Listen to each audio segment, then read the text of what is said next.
Let's start. Welcome to the course. Today I want to continue talking about game theory, and we'll talk about extensions, other things that we did from last week. But first I want to refresh a little bit your memory, since it's a new thing. I'm going to first refresh your memory on these ideas: dominant strategy, Nash Equilibrium, mixed strategy. And then we continue. So let me start first here. Now I want to explain dominant strategy. A dominant strategy. So here we have two athletes, and they're players. And each one has one, either they don't use drugs or they use drugs. A dominant strategy is one that's always best. And it doesn't matter what the other one does. For example, here in the payoff matrix, the first number is the payoff for athlete 1. You see here, 4 is bigger than 3. So if athlete 2 says do not use drugs, athlete 1's better strategy is using drugs. Okay. Here, if athlete 2 uses drugs, 1 versus 2. Athlete 1's strategy is also better as using drugs. Notice that always the best strategy for athlete 1 is use drugs.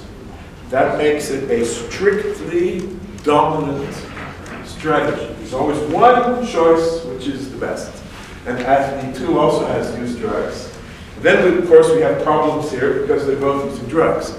But here I just want to show you, you have to look at vertically here and which number is biggest. So used drugs is 4 versus 3, it's 2 versus 1. Okay? So that's the dominant strategy. Let me now show you something about Nash Equilibrium. So I'm just refreshing your memory. Yeah? So here's a game when you want to decide whether to use PowerPoint or Keynote, and if both use PowerPoint, they both get an advantage of 1. If they both use Keynote, it's 1-1, but if they use different things, it's 0-0. So first of all, there's no dominant strategy. Okay? If the partner chooses PowerPoint, my best strategy is also PowerPoint. It's the first number. But if the partner chooses Keynote, again I look at the vertical, the best is Keynote. So there's no one best. So there's no one best. So we have Nash Equilibrium. And let me now introduce it again, give you the intuition of that. Nash Equilibrium means that we're talking about best responses. So if you pick PowerPoint, then what is the best response of the partner? So if you pick PowerPoint, the best response is what? You tell me. What's the best response? For the partner. For which of the two does the partner get the highest payoff? The partner's payoff is the second number here, so it's 1 versus 0. So the partner will pick PowerPoint as best response. Okay?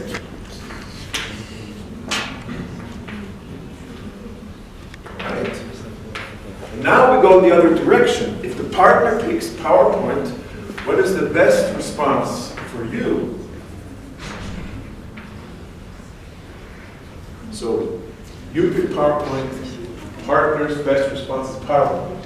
If the partner picks PowerPoint, what is my best response? Your best response.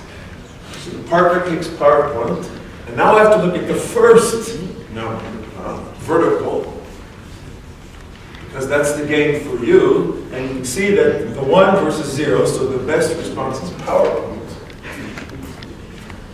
Okay. You can see the loop, it's the same. PowerPoint, best response, PowerPoint, PowerPoint. This one is the same as this one. So that means it's a Nash equilibrium, okay? Because it goes both ways. And for the keynote, it's the same. So you have two Nash equilibrium, okay? You see how it works? To find out whether something is Nash equilibrium, you pick something, you find the best response, and then you find the best response to that. And it has to be the same. And if it's the same, you have Nash equilibrium. Okay. If it's not the same, you don't. Okay. That's Nash equilibrium. Let me now go to this one. This one we started last week. So we did a bunch of games, but I'm getting you kind of into the way of thinking of this. Let me go to slide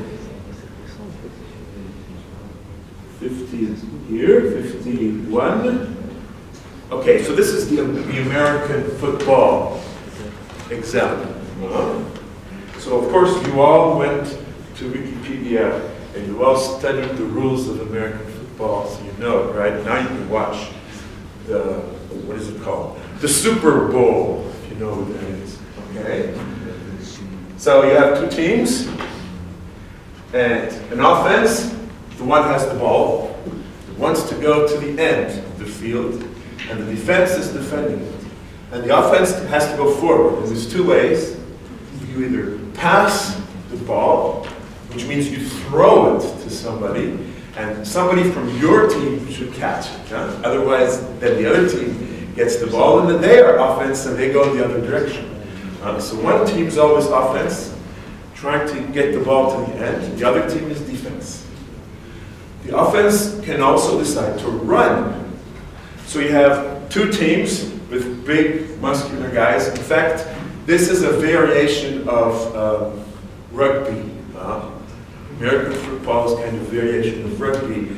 So you have always these big guys. They have shoulder pads because it's kind of very rough game. So you have these two teams pushing each other and trying to push the ball forward. So that's like the run, okay? Someone tries to run with the ball. Of course, all the other guys are trying to jump on it, okay? So usually the gain is less. So the defense can either defend against a pass or a run, but the defense does not know what's going to happen. Okay? So there's no Nash equilibrium here. There's no Nash equilibrium. How can we show that? Well, let's say we can show that very simply. Let's say the offense chooses pass. So what is the best response to that? It's clear. What is the best response to a pass? You tell me. Come on, it's very intuitive, right? What is the best response to a pass for the defense? Well, defending against the pass, right? Defend pass is the best response. And if you look at the numbers here, it's either 0 or minus 10. Of course, 0 is bigger than minus 10. So defend P is the best response to a pass, to doing P, okay? Now, what if I do defend P? What is the best response to that? So if the defense is defending against the pass, the offense is saying, hey, they're all defending against the pass. I have to do a run and I will win, okay? So the best response against defending the pass for the offense is to do a run, which is not the same, okay? So that's not a Nash equilibrium. And you can see it, if the defense does defend pass, the offense will either get 0 or 5. So run is, of course, the best response to defending against the pass. I have to do the other thing. It's very intuitive. And also, and I can do the same thing in the other direction. If the offense decides to run, the best response to that is to defend against the run, of course. But if I defend against the run, the best response for the offense is to pass. Okay? So there's no Nash equilibrium here. Right? You can see it right away. This kind of stuff you have to know what to do with. Okay. So how do we do it now? There's no Nash equilibrium in pure strategies. This is a pure strategy because I'm always doing one thing. But we also have mixed strategies where I randomly pick one with a certain probability. And you can prove mathematically that mixed strategies, that there's always Nash equilibrium for mixed strategy. And the way to figure it out, let me do this one now. So we did it a little bit, but let me say. So there's no Nash equilibrium with pure strategy. That means the teams need to use mixed strategy. And so each team has a number, probability, to make a pass. P is the probability I make a pass. Q is the probability that I defend against the pass. So I have to do what's called the principle of indifference. That means when P does a strategy, or when the defense does a strategy, there should be no way for the offense to take advantage of it. Okay? So this is, I think we saw it a little bit last week, but I go over it again. So here, defense has a probability Q, okay? And offense has a probability P. But let's start first. Defense chooses probability Q. So what is the offense payoff for passing? Okay, so defense has Q, 1 minus Q. So that you get a gain of 0 with probability Q, a gain of 10 with probability 1 minus Q. So this gives me 10 minus 10Q. And if I run, then I get 5 times Q, the first number, plus 0 times 1 minus Q, 5Q. Now, if one of these two numbers would be bigger than the other, let's say they're not the same, if one of these are bigger, then the best response for the offense would be to take advantage of that. If this one is higher than this one, then the offense, to get the highest payoff, they will always pick that. So they'll do a pure strategy. But this cannot be Nash equilibrium. We already saw there's no Nash equilibrium. That means that these two have to be the same. It means the offense cannot take advantage of the defense. Okay? So that's what's called the principle of indifference. I think that's, we started already a little bit last week. So these two have to be the same. So you equate them. 15Q is equal to 10Q is 2/3. Now you can also do the same in the other direction. You should do this as exercise, and you can find the probability that the offense does a pass, 1/3. So what is the expected payoff now?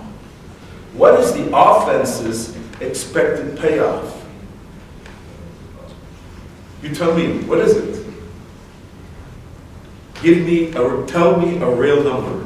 I'm expecting a real number. What is the expected payoff for the offense? Everything is on the slide, What is it? You tell me. Nobody? Well, the payoff is this number, 10 minus 10Q, or this number, 5Q, but they're the same. So it's 5 times 2/3. The payoff is 10/3. Okay? That's the payoff for the offense. On average, 10 thirds, 3.33. That's what the offense will get. You can also calculate the payoff for the defense. Okay, they will lose, of course. The offense actually will succeed in pushing the defense a little bit, if they do it right. So the defense payoff is minus 10p, p is 1/3, so it's minus 3.33, okay? Which is reasonable, because this is a zero-sum game, Whatever one person wins, the other person loses. Some games are win-win, everybody wins, but not this one, okay? So that means the offense will go a little bit forward. Okay, so we talked a little bit about that, but let me go a little bit further. So I modified a little bit the slide, okay? So the offense has a very powerful move, which is the pass, okay? And because you can gain 10, but you only use it 1/3 of the time. Whereas the weak move, which is the run, you use it 2/3 of the time. That seems kind of strange, but the calculation shows it's the best. So what happens if the offense does more passing? Let's say I do a half, okay, for the offense. If I do a half for the offense, I do more passing, then the defense will always defend against pass, okay? Right? Isn't that, so what happens is, so the offense's expected payoff is going to be, so here, if the offense is always doing the pass, no, for 1/2 probability, 1/2, so more than 1/3. So it's not, let's say I have a powerful move, the pass. So I need to do it more, right? But no, because if you do it more, the defense is going to defend more against it and you will lose. So if the offense does a half here, then you get, and the defense will then always choose pass. It will do pure strategy. And that means the offense will only get 1/2 times 5, which is 2.5, okay? See that? So if the offense does more passing, because they're very simple-minded, and they say, we have this strong move called the pass, let's do more passing, we win more. No, they won't win more, they will lose more, and their gain will only be 2.5 instead of 3.33. So you see the gain has gone down if they do more pass, okay? So this approach lets you compute that, so you can understand why. If you do your powerful move too much, then defense is going to concentrate on that, of course. You want the defense to not always defend against your powerful move, so you have to be indifferent, okay? Okay, you see that? So here is, so that's the American football. Now let's go to something which everybody should understand, which is the rest of the world's football, which is called soccer for some weird reason in America. Everybody else calls it football, except Americans, because the word football means something different for them. But here's the penalty kick. So penalty kick is a move that happens sometimes in soccer. And you have two players. You have the guy kicking into the goal, either left or right. Usually he tries to get a goal. You have the keeper defending the goal. So you try to go as much as possible to one side, okay, left or right. And the keeper only has one choice. Either he jumps on one side or he jumps to the other side to try to prevent the ball. And these numbers are actually coming from an analysis of 1,400 penalty kicks done by this football fanatic and also game theory person called Ignacio Palacios Huerta, 2002, and he figured out, okay, this is the game that he saw. That means if I kick right and the diver goes left, my average gain is 0.93. Almost one full goal I'm getting there on average, huh? And on the other side I'm getting 0.95. Okay? Notice kickers are either left-footed or right-footed. And so Ignacio, being very smart, he factored it out. So here, the right is the natural. So a left-footed person would be, in this analysis, would be considered as kicking right. Otherwise, you're contaminating the result. So if this is the gain, what is the strategy now? Now we can actually figure out the best strategy. This, you can measure this. Okay? Notice that if I kick left and dive left, I gain much less, 0.58. But if I kick right and dive right, I'm still gaining 0.70, because the right-footed guy kicking, he's very good in general. So he still gets a little bit. But for the left, if he kicks in his wrong side, the gain is going to be less. Okay, so that's experimental measurement. It's not bad, huh? Now we can actually compute what is the best strategy, and then we can see, are the players actually using the best strategy? That's interesting, huh? We can compute it. Okay, so let's say we have Q is the probability that the keeper dives left and 1 minus Q dives right. Now we can compute this probability Q from indifference. So we have 0.58 times Q plus 0.95 times 1 minus Q. That's the gain from kicking left. This one plus this one. And the gain from kicking right is 0.93 times Q plus 0.7 times 1 minus Q. You equal simple algebra. Q is 0.42. The keeper should dive left 42% of the time. And you can say the guy kicking should kick left 39% of the time. So that's the ideal strategy computed from game theory. Not bad, huh? Now, if you look at real penalty kicks, you could measure what do real players do. Turns out the real players are doing almost like that. The real players are doing 0.42 here, and here they're doing 0.4. Very close. So you can see, this is interesting. It shows this game, when it's played by experts, when players are experts, they are actually following the theoretical optimal strategy very closely. It's nice, huh? So this is actually a very nice result, huh? Okay, so let's go on now. So this is good, right? You're getting it, huh? So let's now, in general, see how do you find all Nash equilibria? Okay? So actually, a game can have lots of equilibria. You can have pure Nash equilibria, but also mixed ones. So there's always mixed ones, so they always exist, but sometimes there's also pure ones. And there can even be both pure and mixed.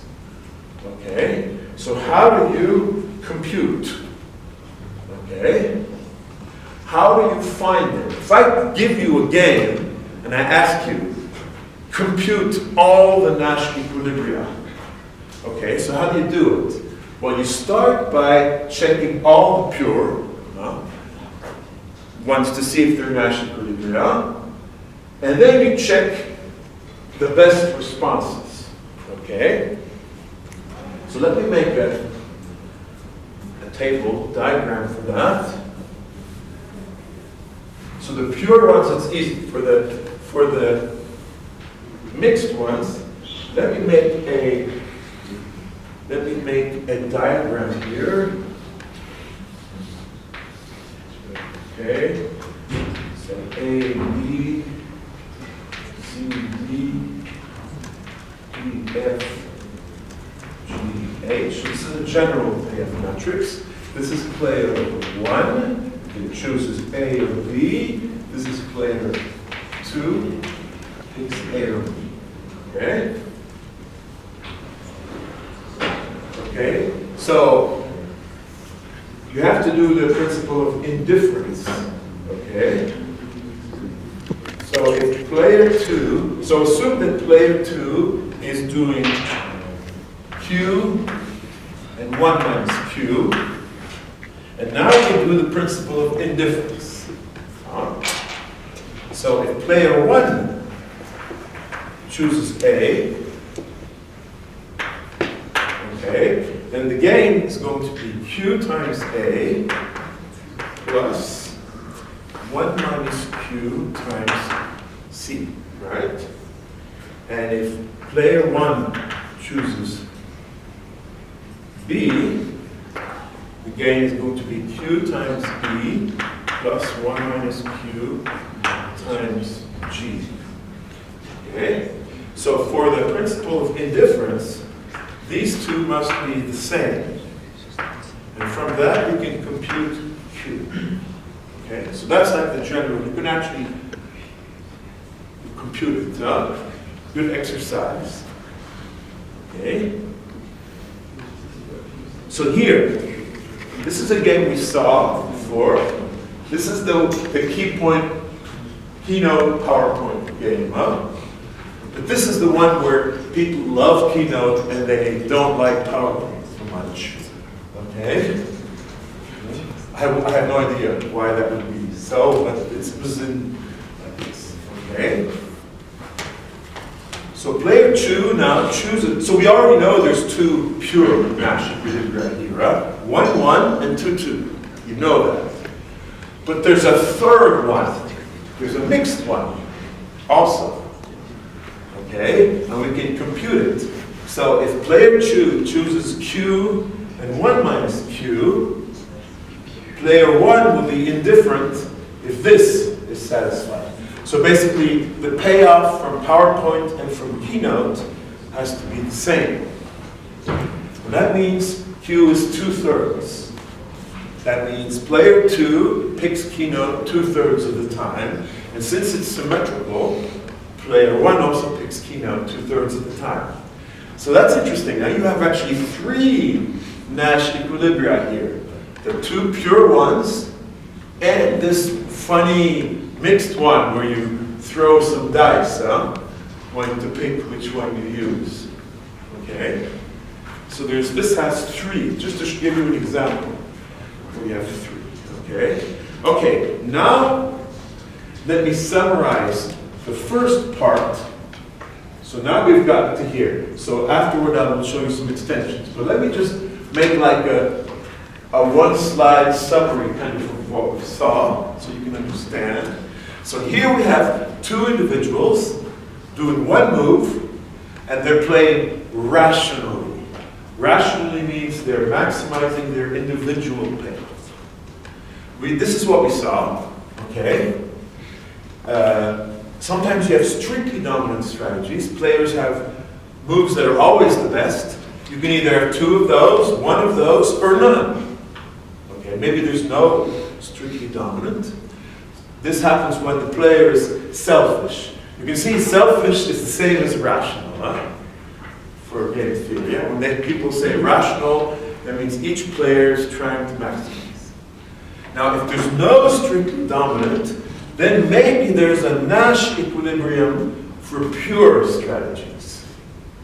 Here, the players are not maximizing their own payoff, but they're assuming the other one is selfish. So they're kind of working together to find this equilibrium. Assuming they both do Nash, then that's the best they can do, okay? So this is an equilibrium because both players are looking at each other, okay?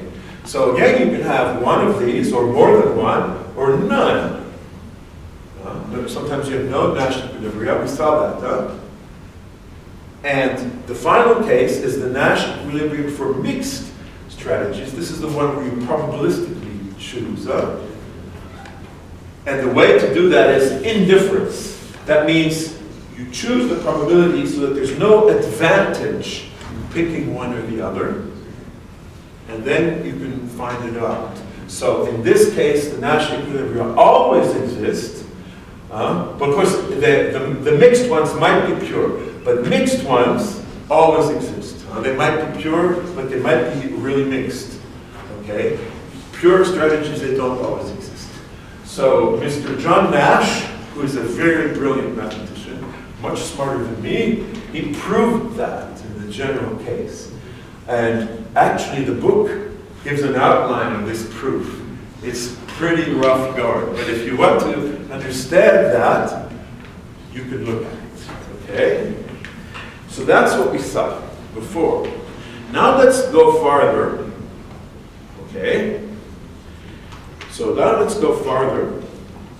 So let me make a little diagram. I like making diagrams. You know? It's a good way to understand things, I think.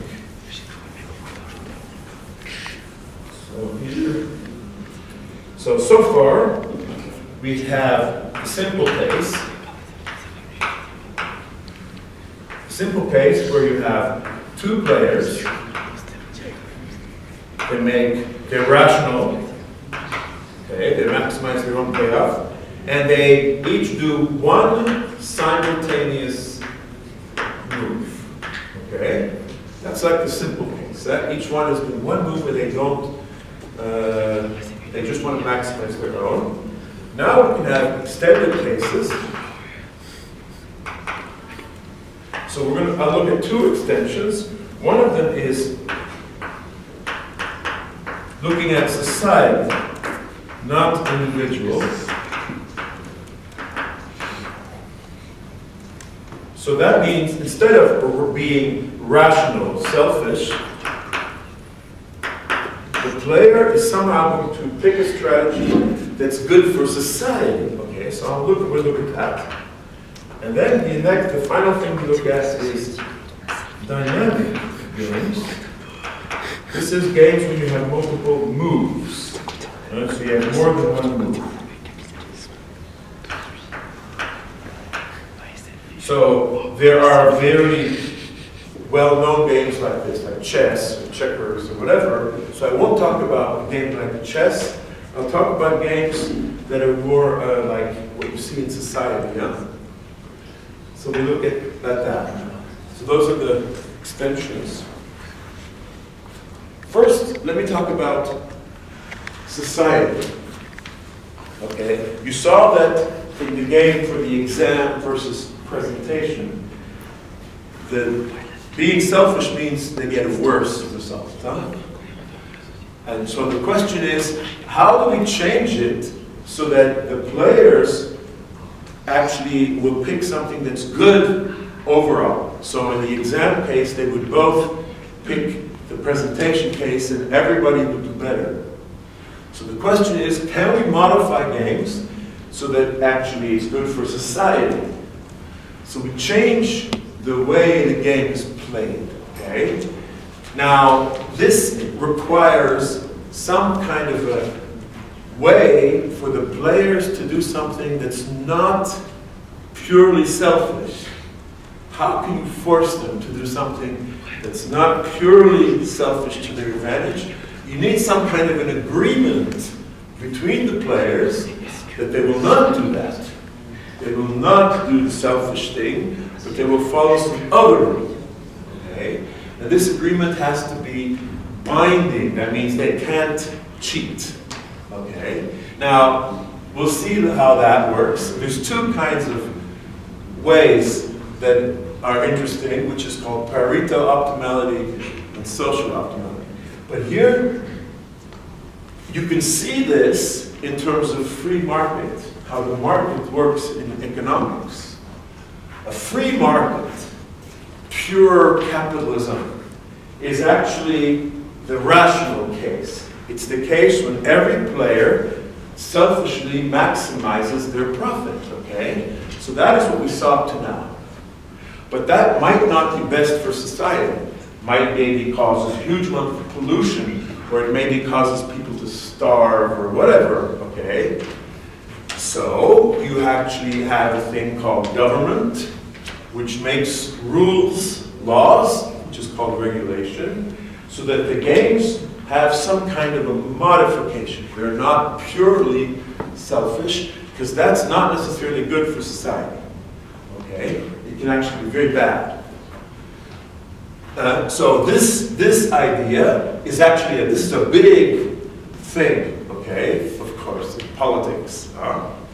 So people who are to the right, or conservative, or whatever, they love this side, supposedly, and people who are left thinking, they want the whole society to get better, they like this one, okay? And so you can have extremes, of course, huh? So in real life, there's like a balance, but we can see, we will study this now. Huh? After that, I'll talk about dynamic, but let me first talk about the Pareto Optimality and social optimality, okay? How do you make games good for society? Okay, this is our famous exam presentation game. Again, it's a nice example. You can see if I do individual optimization, then the result is 88-88, which is not globally optimum. The 90-90 would be better, huh? So, okay, so is this a Nash equilibrium? What do you think? I'm just asking you like that. Is that a Nash equilibrium? What do you think? Best responses, huh? Is it? Yes. Yes. Why? Because if you make a presentation, you will have either 90 or 86. And if you make the exam, you'll have either 92 or 88, which is better in either case. So you want to make okay, you have to look best responses. So if my partner does an exam, then my best response to that, the partner does exam. I look at 86 versus 88, huh? My best response is exam. And if I do exam, the partner's best response is 86 versus 88. It's also exam. So you have to do the back and forth, huh? It's the best response. So yeah, so exam is a Nash equilibrium, okay? Is that the only Nash equilibrium? Is there any other Nash equilibriums in this? This one? What do you think? Is there another Nash equilibrium, maybe? Is there or not? Tell me, is there only one here? Or is there more than one? What do you think? So maybe this one, huh? 90-90. So if I do presentation, what is the best response? Okay. If I do presentation, let's see, how does it work? Well, I'll leave it to you in a second. Okay. And there might even be mixed one. Okay, so this is the one we saw. There's one way of changing it to make it good for society. This is called Pareto Optimality. And this is actually was first proposed by an Italian economist called Vilfredo Pareto, who lived a long time ago, 1848 to 1923. So this guy actually was very smart. And he says, look, a choice of strategies is Pareto optimal if there is no other choice in which all players receive at least as high and at least one player receives strictly high. Okay, so that's a mathematical definition. But let me make a a diagram of that, and maybe you can get it. It gives you better intuition. Okay. Let's say I have n players. So these are people in society. Okay. The payoff for player I is Pi. Okay. Now I have P1 up to Pn. So P1 is my payoff. Let me say I have another payoff, P1 prime, which is bigger than or equal to P1, and Pn prime is bigger than or equal to Pn. And here there's a Pi in the middle where it's strictly greater, Pi prime. Okay? So this one on the top is better, of course, huh? Because they're all at least the same, but one of them is strictly higher, right? So this is better. So if the strategy is Pareto optimal, then that's not possible, okay? There's no way that you can make somebody get more and the others do not get less. So everybody is somehow at the maximum, okay? There's no other strategy where you can make them all not do worse, but one of them is doing better, okay? So this is kind of intuitive, huh? So if you have a choice that's not Pareto optimal, like this one, if you have a choice that's not Pareto optimal, then you have an alternative where at least one person is better, but nobody is penalized. So that's strictly, clearly better, huh? I can make somebody better without penalizing anybody else. Okay? So this is superior. So you can actually make a player better without harming anyone. Okay? So this one then, this better one is clearly superior to that one, huh? It's not worse, clearly not worse. Nobody's doing worse, huh? Somebody is doing actually better.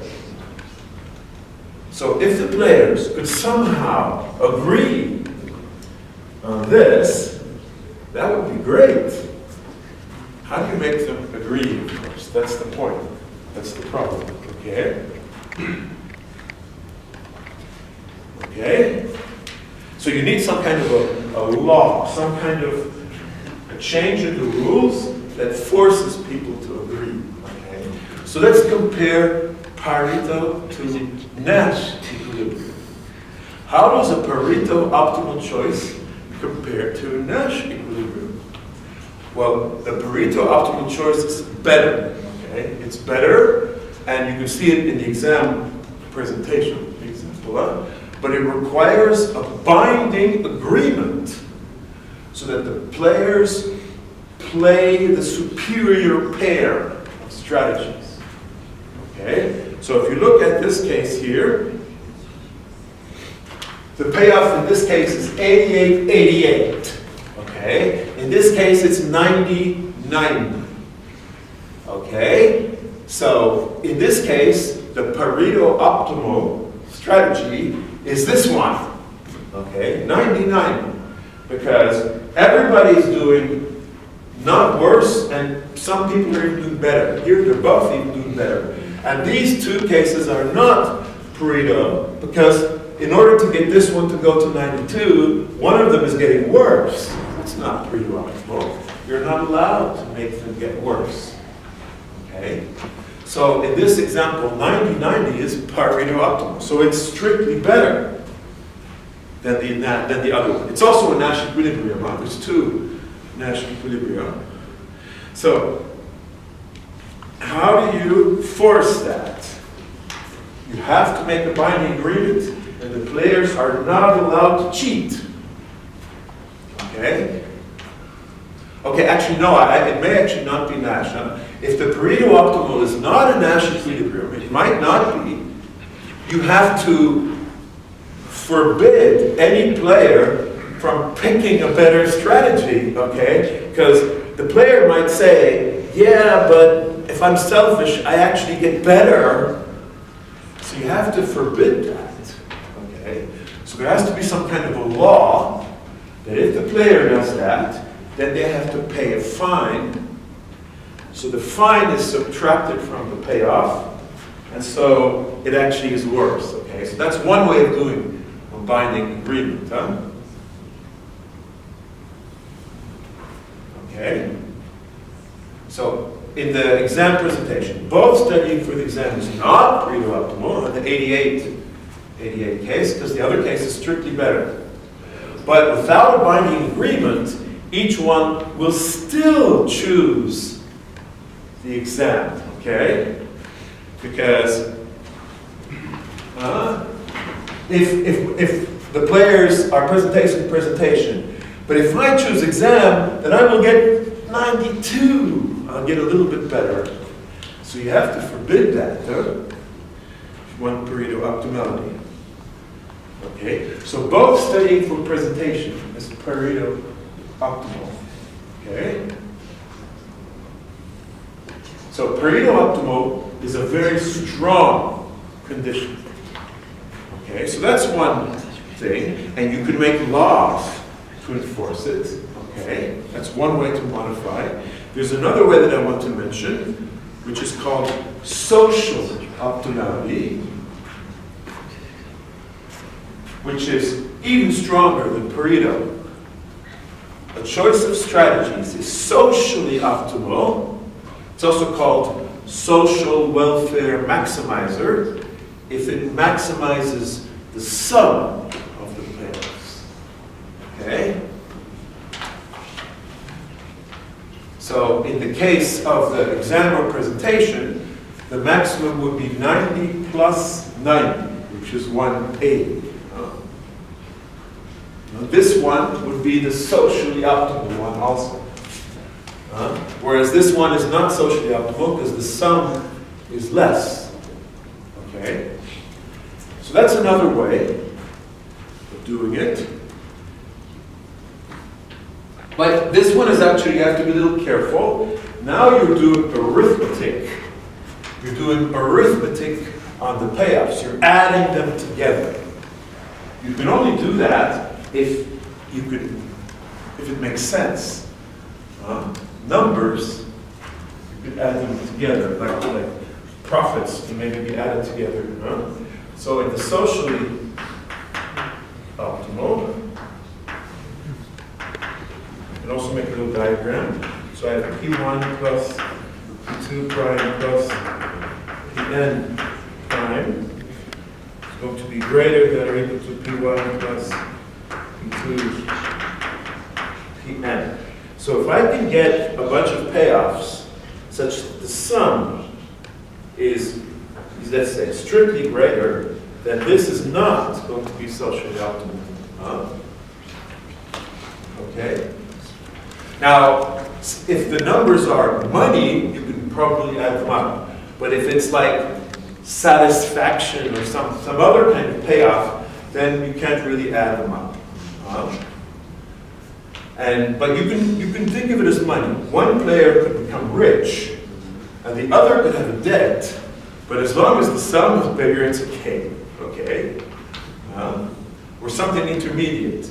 Some people are allowed to become a little bit poorer, so that in general everybody gets better. So you raise a little bit the taxes. So some people become a little poorer, but everyone gets better. You can prove that a socially optimal outcome is always Pareto optimal. This is something you can prove. So socially optimal is stronger than Pareto optimal. Okay? So how can you prove that? Well, assume it's not. Okay? Assume I have a socially optimal thing and it's not Pareto optimal. So the sum is maximum. If it's not Pareto optimal, I can find a better one, like this, and if I add everything up, it will be even better. So if it's not Pareto optimal, I can make a better socially optimal one. You see that? So that means the socially optimal has to be also Pareto optimal. Okay. Okay. We can talk now a little bit about free market. Let me say a little bit more. So this is only scratching the surface, and later on in the course, we're going to talk a little bit more about markets and with lots of players on the internet and so on. But it just gives some intuition. So a Nash equilibrium is like a pure free market. The payoff is determined completely by individual choices, the selfish rationality. So that's a good thing. Well, that's the thing. The good thing is it's completely decentralized. You don't need any kind of a government. I mean, you do maybe so that people don't start shooting each other or something. But for the calculating the benefits, you don't. It's easy. You can be completely decentralized. Okay. So that's the free market case. The other case, Pareto optimality, social optimality, that's the case when you have some kind of a regulation. You have a binding agreement among all the players, and they must follow it. They're not allowed to cheat. Because if you cheat, then you won't get the optimality. Everybody has to pay their taxes, okay? Or whatever. So this is not decentralized. This requires some kind of a negotiation. So the government, there has to be some kind of a government, some kind of an organization that does binding agreements. Okay? So in real human society, it's actually a mixture, and how you mix it depends on what they think is the right way. So there's you cannot say one is always better than the other. In Europe, it tends to be a little bit more on the regulated side. In the United States, it tends to be a little bit more on the free market side. And both societies seem to be sort of happy with that. The very rich people maybe are happier in the US, and the poor people are maybe happier in Europe. I don't know. I mean, but you can see that both are useful. Okay? So we're going to talk about the internet. And this thing is going to come back. Okay, so now you kind of see the game theory foundation of it. Internet reflects the human society. So we're going to see it later on in the course when we start seeing how people negotiate, or how nodes on the network are kind of negotiating with each other. Okay? Okay, so that's all I want to say about that extension. We're going to make a small break, and then I'll talk about dynamic games. Now we'll put it into pause. Okay? Previously, we had games where you have just one move, and we calculate the strategy.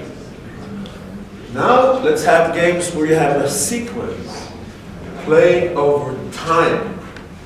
This is really very common now.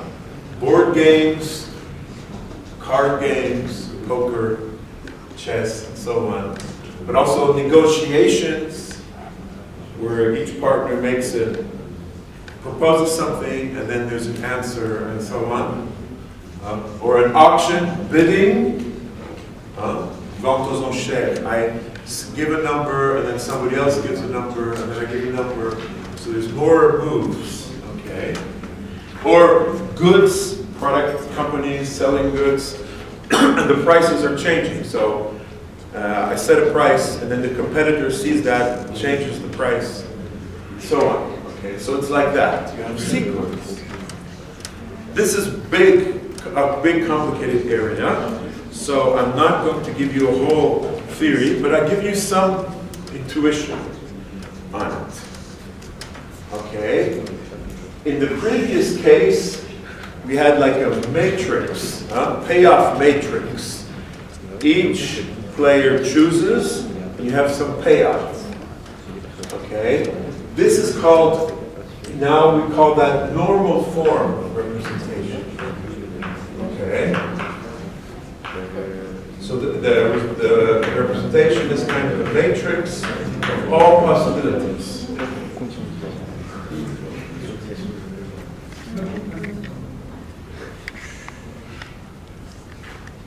Je veux sentir l'hiver. The other way is called extensive form. This is where you actually show the moves one after the other. Okay, so that one is like a tree. Representation, and it looks like a tree. We have one move after the other. And you can see the order of the moves, and each player knows the previous moves. Okay, so the big difference is that everything is decided in advance in the normal form. You pick a strategy and the other one picks a strategy. But the strategy might be all my moves as one big strategy. But in the extensive form, you can actually, it's sequential. So you see the previous moves. And that changes maybe your thinking. And so these are two different ways, and both of them are useful. Okay? So let me make an example of this. So this is kind of an economic example. So I'll make a picture. So there's a big explanation there, but I'll make a picture of it. Again, it's companies, firm 1 and firm 2. And so you have two companies, firm 1 and firm 2, and there's two regions, A and B, in the world, and they want to decide to do advertising and sell their stuff in regions A and B. Firm 1 chooses first. So there's firm 1 who says, I want to advertise in A or in B. Okay? So firm 1 chooses first. Okay? And firm 2 chooses second. So firm 2 can see what firm 1 did. Okay? So that's one. Firm 1 is like a little bit faster than firm 2. Firm 2 then picks A and B. So you have something like this. Okay, now we can compute kind of the payoffs. Okay? So firm 2 can choose the same as firm 1, A into the same region, or B. But firm 1 was first. So they get something called first mover advantage. So firm 1, if firm 1 and firm 2 are in the same area, firm 1 will get 2/3 of the profit. Firm 1 will get 1/3. But if firm 2 moves into the other region, where firm 1 is different from firm 1, then each one gets all the profit in the region. So we'll say that A has a total profit of 12, and B has a total profit of 6. Okay, for this example. Okay, so from this we can actually figure out what happens. And here we'll make payoffs for 1 and 2. Okay. So for example, firm 1 picks A and 2 picks A. That means that they will both be going into region A. That means they will divide the 12 profits. But firm 1 has the first mover advantage, so they get 2/3. So that makes it 8 and 4. Firm 1 gets 8, firm 2 gets 4. The sum is 12 for A, and firm 1 has first mover advantage. But if firm 1 chooses A and firm 2 chooses B, then each one gets full profit in its region. And so firm 1 gets the full profit of A, which is 12, and firm 2 gets the full profit of B, which is 6. Okay? And here you have it also the same. firm 1 goes into region B, if firm 2 also goes into B, then they're going to divide the profits of this one, and it'll be 2/3, so 4 and 2. I think that's right. And in this case, firm 1 goes into B, and firm 2 goes into A. That means firm 1 gets all the profit from B, and firm 2 gets all the profit from A. Okay? So that gives us the matrix, or the tree, the extensive form. Okay? Now the question is, how do you decide what to do? Okay. Okay. So so here's the tree. It's the same one. This is, you can call this a game tree. Okay. So extensive form representations like this tree, and you read it from top to bottom, and you have choices. 1, 2. Here, this one's a simple one. You only have 2 choices. Okay? And the terminal nodes determine payoff. It could be one is winning and the other is losing. So a play, a specific play, is a path starting from the root and going to terminal nodes. So the point is, each player knows the past moves. So this is different from what we saw before. What we saw before, each player is doing one move, and they're independent. They don't really know what the other one does when they do their move. But here, so firm 2 here knows how firm 1 has played. Okay? So we can reason on this. Okay? So if firm 1 chooses A, how will firm 2 choose? Well, firm 2 will maximize its profit. So if firm 1 chooses A, firm 2 is either 4 versus 6, will choose B. Okay. Fine. But how does firm 1 choose now? That's the interesting thing. How does firm 1 choose? What is the best opening move here? Okay. If firm 1 chooses A, it will expect firm 2 to choose B to maximize. And that means it will get 12. Firm 1 will get 12 if it chooses A. But if firm 1 chooses B, then firm 2 will maximize its profit, will choose A, okay, to get 12, and then firm 1 will get 6. So if firm 1 chooses A, then it gets 12, assuming that firm 2 is maximizing. And if firm 1 chooses B, it will get 6. Therefore, firm 1 should choose A. So that's the way to reason. Okay. So the general way of reasoning, you actually work up from the bottom. Okay. You start from the bottom.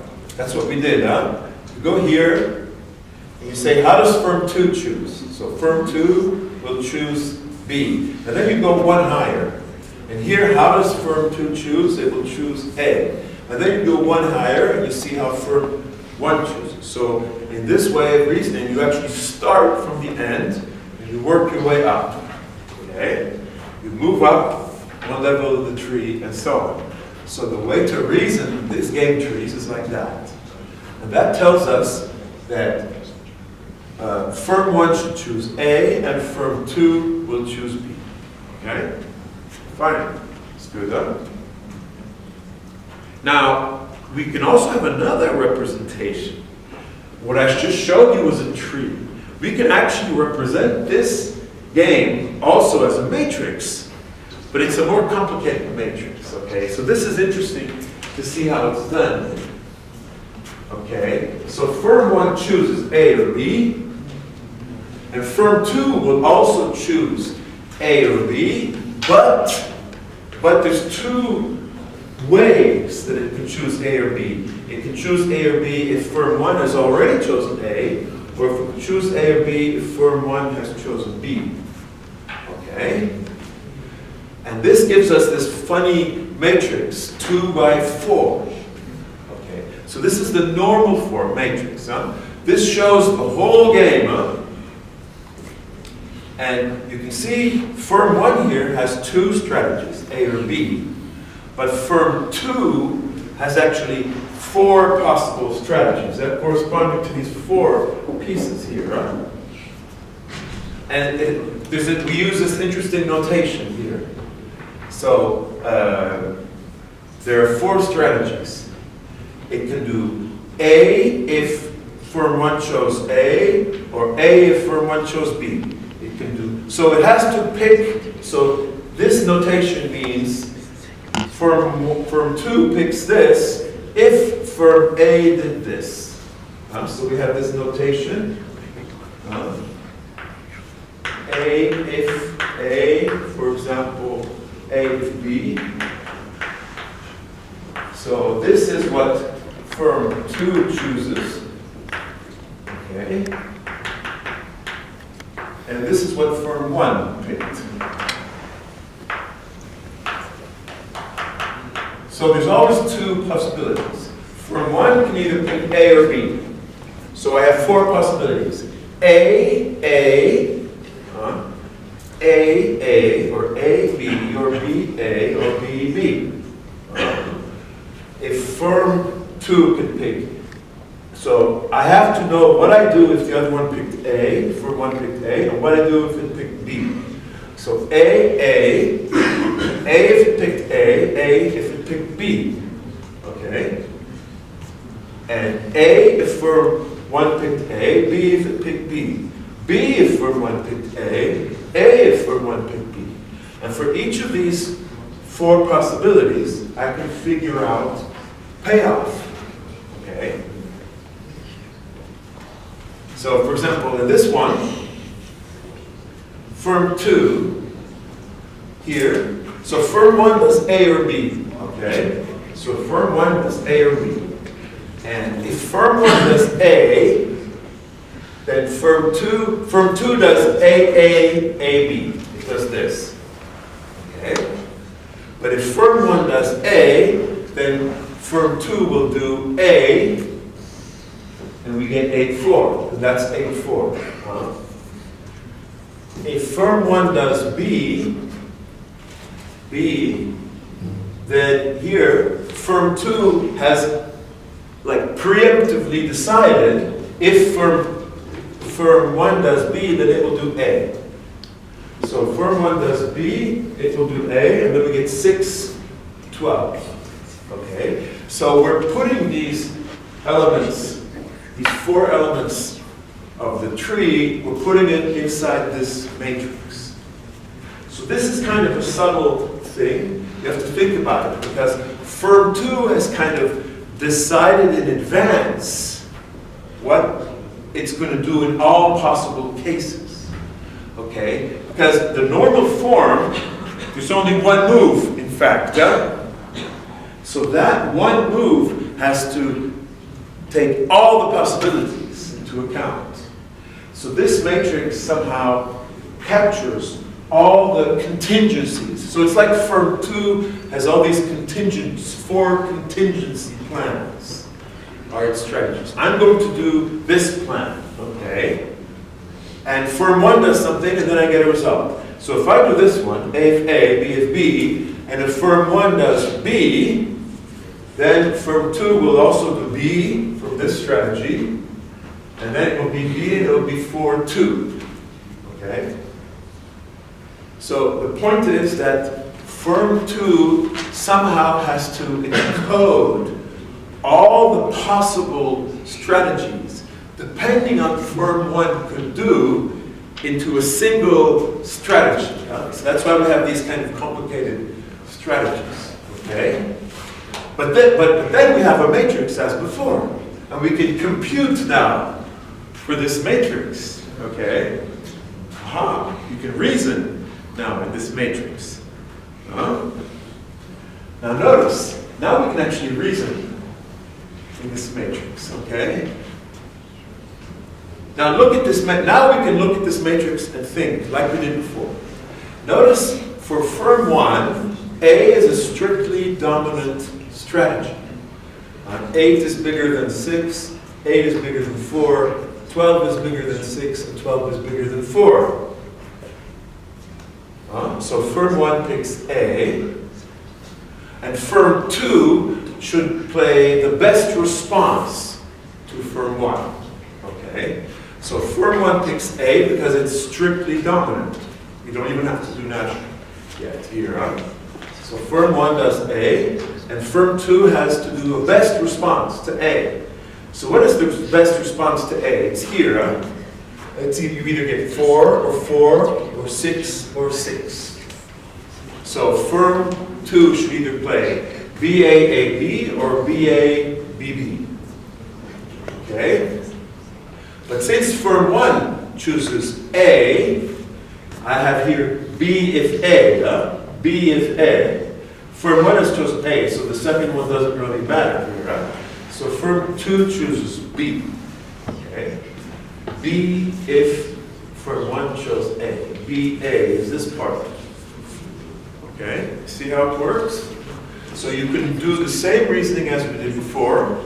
And notice we actually have the same result, which is luckily nice, huh? Firm 1 chooses A, and firm 2 chooses B. Okay? But still there's a big difference between this one and the previous one. Okay? There's a big difference, and I'll explain it in another example. Between this one and this one, you can think it's kind of two different representations. Okay?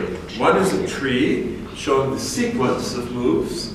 The other one is the matrix, like doing a snapshot of all possible strategies in one, where each firm only does one strategy.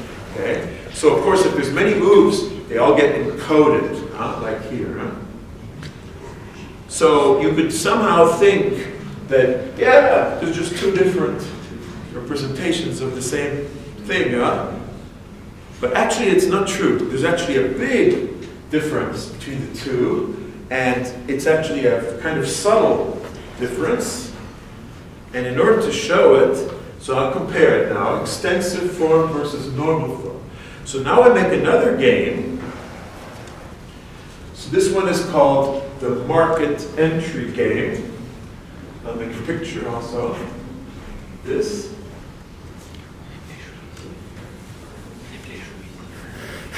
Okay, so let me make some room here. Then we see how the two are actually very different. So this one is called market entry. And in this example, we'll show the difference between normal form, so a matrix, and a tree. And there's kind of like fundamental difference between the two. Okay? So here's a game. Again, it's firm 1 and firm 2. Okay? But there's a different scenario. So firm 2 is doing good business in some region. Nice. And firm 1 is looking at that and saying, firm 2 is doing good business. Maybe I should enter the market. Okay? Or maybe I should go also into that region and also do business there. Since firm 2 is doing good business. Okay? So the first move is by firm 1. Okay? Firm 1 decides two things. Either I enter the business in region 1 and I'm competing with firm 2, or I stay out. I don't enter. Okay? So enter or stay out. So that's the choice of firm 1. Okay? First move by firm 1. If firm 1 stays out, then firm 2, then the game is done. Firm 2 doesn't have to do anything. And there's payouts here, as before. Payout for firm 1, firm 2. So if firm 1 stays out, it gets 0 payoff. And let's say firm 2, now in this example, is getting a 2 payoff. Okay? So the payouts are 0, 2. But if firm 1 enters, firm 2 sees firm 1 coming and says, shit, I have now competition, okay? And so firm 1 is not maybe so happy. Sorry, firm 2 is maybe, firm 1 enters, so firm 2 is maybe not so happy to see firm 1 coming in on its turf. So firm 2 has to make a decision now how to react to firm 1 coming in. Firm 2 can cooperate, okay? So they kind of work together to market together, and they maybe give some advantage cooperating, okay? Or firm 1 will retaliate. It will do whatever, it will reduce prices, it will do something like a price war, okay, to try to get firm 1 out of there, chase them away, okay? And the payoffs are like this. 1-1, which means they basically share the profits, okay? And the other one will be -1, since the price war is very bad for both of them. And they both will be losing money until one of them decides to go away or something, okay? So that's the situation in this one. So how do we analyze this? Okay, so here are the two representations. This is the extensive form. Okay. This is the tree. I think this should be the same as what I wrote there. And here is the normal form. The normal form is kind of easy in this case. Each one, so firm 1 either stay out or enter. And firm 2, is cooperate or retaliate. So if firm 1 stays out, then firm 2 will always get 0, 2. Doesn't matter, retaliate or cooperate. But if firm 1 enters, then it's either -1 or 1-1. So now we can analyze both of these. Okay, so let's analyze the extensive form first. Okay. Okay, so we're at the terminal node here. So we have to go from the bottom up. So we're here. Firm 2 will pick the one that gives the highest payoff, which is +1. So firm 2 says cooperate. And firm 1 looks at those two, stay out or enter. And firm 1 will either get 0 if they stay out, or 1 if they enter. So they will enter. And so firm 1 enters and firm 2 cooperates. This is the extensive form analysis. Okay? And the payoff is 1-1. But we can also analyze that one. And it's not the same. Okay? In fact, there's two Nash equilibria, EC and SR. So if firm 2 cooperates, okay, firm 1 will make the best response, which is entering. Okay. If firm 1 enters, then firm 2 will do best response, which is cooperate. So EC is a Nash equilibrium, but there's another one, which is SR. Okay.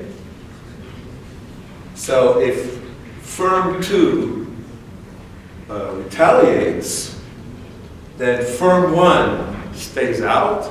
And if firm 1 stays out, there's actually two possibilities there. It's kind of neutral.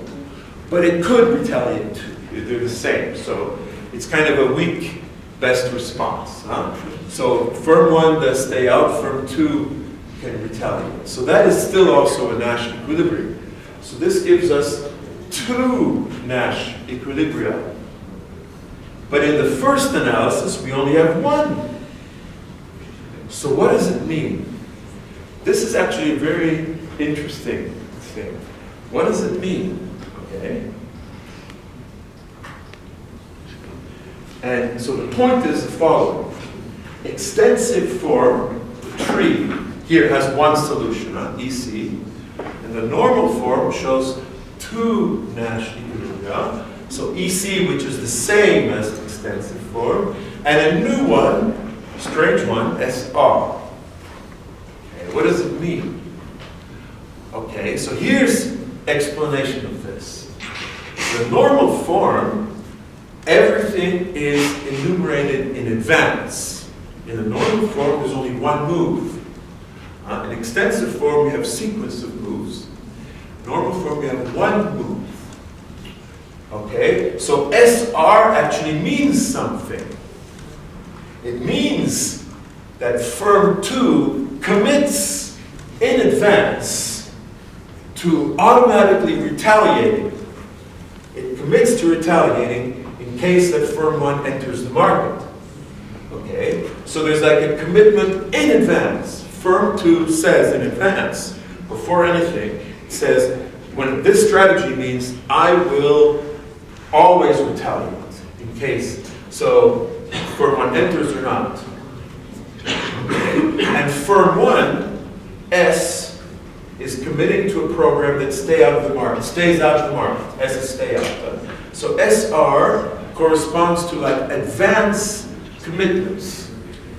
It's strategies that are chosen without knowing what the other one is doing. Okay? If these two firms make this kind of advance commitment, then they will not change. Okay? It's a Nash equilibrium. They will not change. So you can see that the normal form is it shows what happens when you pre-commit, when you decide all your strategies in advance. Okay? So in the normal form, you're only making one move, which is covering all the strategies. So every player commits ahead of time to a complete plan for playing the whole game. Whereas in extensive form, each player, step by step, looks at the previous moves and takes into account the information from the previous moves and makes an optimal decision at each intermediate step. Okay? So both actually make sense. There's different ways of playing the game. If firm 2 really does commit in advance to retaliating, and so somehow firm 1 understands that, then SR makes sense. Like firm 1 will stay out. Okay? But in a really dynamic game, usually it's not like that. Usually it is sequential and everything is not done in advance. Okay? Firm 2 will only evaluate its decision once firm 1 has already entered the market. Unless you have a very rigid CEO of the company who already has decided the whole world strategy. But usually firms, they decide on the terrain when things evolve. Okay? So in the tree representation, firm 2 evaluates when firm 1 has already entered the market. If the world is like that, then it's better to cooperate. If the world is where everybody decides all their strategies in advance, then it's better to stay out. But if the world is where everybody decides sequentially, then it's better to cooperate. Okay? So that's the difference between those two. And usually, so what you do in practice, both of them are useful, but in this, usually you look at the tree. Usually you're assuming things are evolving in time, and that players in each intermediate step they're going to decide something. So usually what happens is people follow the tree. Companies will follow this sequential tree. But the other model might be useful too. Maybe if you have algorithmic stock exchange, maybe the algorithm has decided everything in advance. Okay, it's possible. So the other model sometimes is useful. So it really depends on the situation. But both models are useful, but they can give different results. Okay. So basically, summarizing for dynamic games, the two ways of looking at it. The extensive form, so the tree, you have no pre-commit. And in the normal form, you actually pre-commit. And sometimes the game's like that. Sometimes things are kind of fixed in advance. You either optimize the intermediate steps or you optimize only the final result. Okay? Sometimes the pre-committing is the way it's done. Okay? If firm 2 could make firm 1 believe that it would retaliate and not cooperate, then firm 1 would choose to stay out. So if firm 2 somehow makes firm 1 believe that it already has pre-decided on retaliation, even though retaliation is very costly now. If somehow firm 2 believes that firm 1 will retaliate, then firm 1 will stay out, and firm 2 will keep making the big profits. So it's a question of how convincing is that? So, for example, firm 2 could do like this. They could publicly announce that they will beat any competitor's price by 10%. We will beat any of our competitors by 10%. We will have 10% discount. They say that in advance. That's a pre-commit. And that's actually a retaliation. They're saying they're going to fight any competitor. Okay? So if firm 1 believes that, then they might want to stay out. Okay? Because going in would be costly. So the whole point is, did firm 2 really decide pre-commit in advance, or did they not? Okay. If they really did, then the normal form is the right one, and you should stay out. But if they did not, it's just fluff. Okay. They did not really pre-commit, and they're still doing extensive form, then you should go in. So now we leave game theory and go into psychology. So you can see that these two are different ways of looking at dynamic games, and you can see that in the real world, both ways are sometimes used, and it depends on what the players believe. Do they believe that we're in this normal form world, or they believe we're here? Okay? So in real life, it can be useful, okay, for your making your strategies. Okay, so that's kind of the different ways of doing dynamic games. Now we saw a lot of things, okay, for now. So now we're getting close to the end of the part of the course that's on really game theory. Next we're going to go into, we'll still go into markets and so on. But I want to summarize this, so I made some kind of effort to make a one-slide summary of everything, so you can get everything kind of organized in your head. So here is the summary of this.